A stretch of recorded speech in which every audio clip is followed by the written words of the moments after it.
आज का जो हमारा टॉपिक है वो है मोमेंट ऑफ फोर्स। पिछला वीडियो जो थी उसमें थी हमने टर्निंग इफेक्ट के बारे में पढ़ा, लाइन ऑफ एक्शन के बारे में पढ़ा, मोमेंट आर्म के बारे में पढ़ा, रिजिड बॉडी और इसके अलावा parallel forces and like parallel forces के बारे में पढ़ा।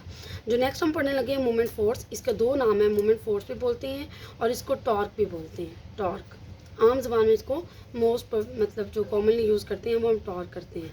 टॉर्क क्या है? टर्निंग इफेक्ट कि कितना रोटेट करेगा, हम फोर्स अप्लाई करेंगे, कहाँ पे फोर्स अप्लाई करेंगे तो टर्निंग इफेक्ट सबसे ज़्यादा होगा। और इसका जो फार्मूला है, सबसे पहले आपको इसका फार्मूला पता होना चाहिए, वो है टॉ। इसे क्या बोलते हैं? टॉ।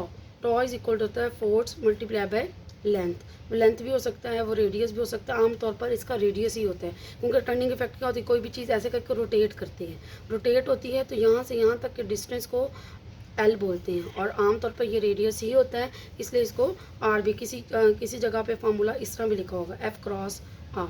तो ये दोनों एक वेक्टर, टॉर्क एक वेक्टर क्वांटिटी है क्योंकि फोर्स एक वेक्टर क्वांटिटी है। ठीक, इसकी जो डेफिनेशन है जो आपने करनी है, मोमेंट ऑफ अ फोर्स और torque is define as product of the force and the moment arm.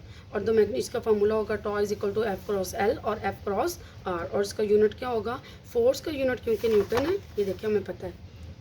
टॉ का यूनिट क्या होगा? फोर्स का यूनिट न्यूटन है और लेंथ का यूनिट क्या होता है? मीटर।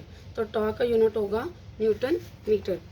ये यहाँ पे लिखा होगा, ये देखिए, ये आपने डेफिनेशन लिखनी है और इसके बारे में बता देना थोड़ा सा कि tau is a torque and L is a moment arm and F is a force, और इसका यूनिट ये है। अब बाद में बात आ जाती है कि ज़ीरो टॉर्क कब होगा और पॉजिटिव टॉर्क कब होगा और नेगेटिव टॉर्क कब होगा। यहाँ पे डेफिनेशन दिया है, the torque of a force is zero when the line of action of a force pass through the axis of rotation. मतलब क्या है इसके कहने का? वो ये कह रहा है कि जब हम फोर्स अप्लाई हो रही है, यानी एफ ज़ीरो नहीं है, लेकिन अगर आर ज़ीरो हो जाए, हम यहाँ पे क्या कह रहे हैं, ये एक्सिस ऑफ रोटेशन है, ये लाइन ऑफ एक्शन है, ठीक, लाइन ऑफ फोर्स है। और यहाँ से यहाँ तक डिस्टेंस को हम क्या बोलते हैं? आर बोलते हैं या फिर एल बोल देते हैं। अगर भी कहते हैं ये जो हम फोर्स अप्लाई करें वो इसी जगह पे पॉइंट पे, अब आप अगर आपने एक नट को लूज़ करना है या टाइट करना है, हम क्या पे फोर्स अप्लाई करते हैं? इस जगह पे, ठीक है, ताकि आर्म कुछ ना कुछ लेंथ मौजूद हो। अगर हम बिल्कुल इसके ऊपर जाके फोर्स अप्लाई करेंगे तो क्या होगा? वो नट आप ओपन नहीं कर सकते, फोर्स अप्लाई क्योंकि आर ज़ीरो हो चुका होगा, चाहे आप फोर्स जितनी मर्जी अप्लाई कर दें लेकिन नट आप कभी भी नहीं खोल सकते। तो इस वजह से वो कहता है कि टॉर्क जो है वो कब ज़ीरो होगा, टर्निंग इफेक्ट कब ज़ीरो होगा? जब उसका मूवमेंट ऑफ आर्म ज़ीरो हो जाएगा। और मूवमेंट ऑफ आर्म तब ज़ीरो होगा जब लाइन ऑफ एक्शन इसी पॉइंट के ऊपर वापस दोनों कंसाइड करेंगे।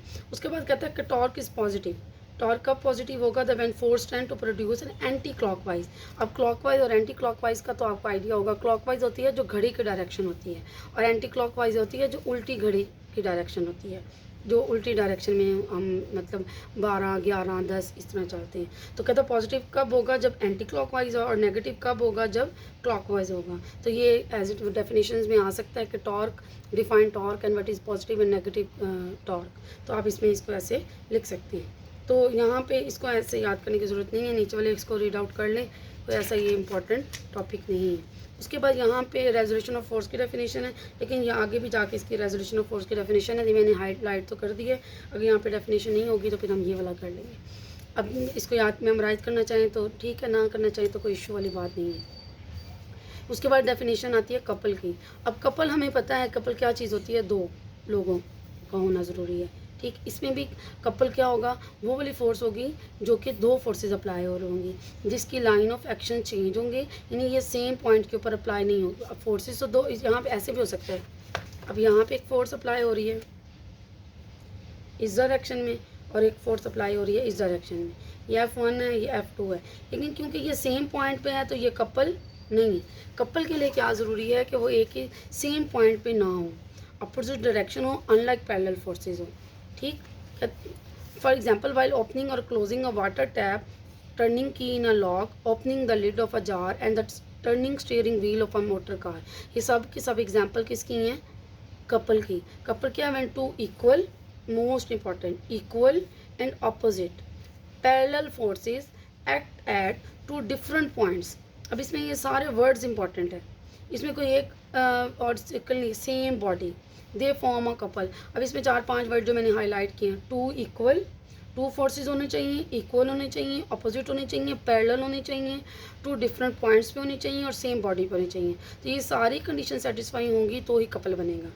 ठीक, तो यहाँ पे जो एग्जांपल दी है ओपनिंग अ कार, सबसे मोस्ट कॉमनली एग्जांपल दी जाती है स्टीयरिंग व्हील की, कि आपने एक गाड़ी के स्टीयरिंग को घुमाना है तो आप दो फोर्सेस लगा रहे हैं, एक ऊपर लगा रहे हैं, एक नीचे की तरफ लगा रहे हैं, दोनों फोर्स एक जैसी ऑपोजिट हैं और सेम डायरेक्शन में नहीं है और डिफरेंट पॉइंट पे लग रही है और बॉडी भी सेम है। तो ये कपल की एग्जाम्पल है, आप इसको भी मेमोराइज कर सकते हैं कि वो शॉर्ट क्वेश्चन में क्रिएटिव आपसे पूछ सकता है, क्रिएटिव थिंकिंग के तौर पर ना। अब यहाँ पे एक एग्जांपल है, बहुत ही सिंपल, बहुत ही आसान। ये वो वाली एग्जांपल, इसमें फार्मूला कौन सा लगेगा, टॉर्क वाला, torque is equal to F cross L वाला। देखिए क्या हो रहा है इसमें, कहते हैं स्पैनर 25 सेंटीमीटर, इसका स्पैनर की लेंथ कितनी है 25 centimetre, is use to open a nut, if a force of 400 newton is applied, F ये आपके पास क्या होगा, एल हो जाएगा और फोर्स एफ हो जाएगी। यहाँ पे एल आपके पास 25 सेंटीमीटर है, फोर्स आपके पास 400 न्यूटन है, is applied at the end of the spanner shown in the figure, जैसे कि फिगर में दिखाया गया। What is a torque act on it, अब आपके पास एल है, हमें पता है किसी भी लेंथ का ऐसा यूनिट क्या है, सेंटीमीटर नहीं होता, मीटर होता है। तो हम इसको कन्वर्ट करेंगे, कन्वर्ट करने के लिए क्या करेंगे, 25 डिवाइडेड बाय 100 कर देंगे, तो ये किस में कन्वर्ट हो जाएगा, मीटर के अंदर। अब इसको जब कैलकुलेटर पे ये खुद भी माइंड से सॉल्व करेंगे तो ये आ जाएगा 0.25 मीटर।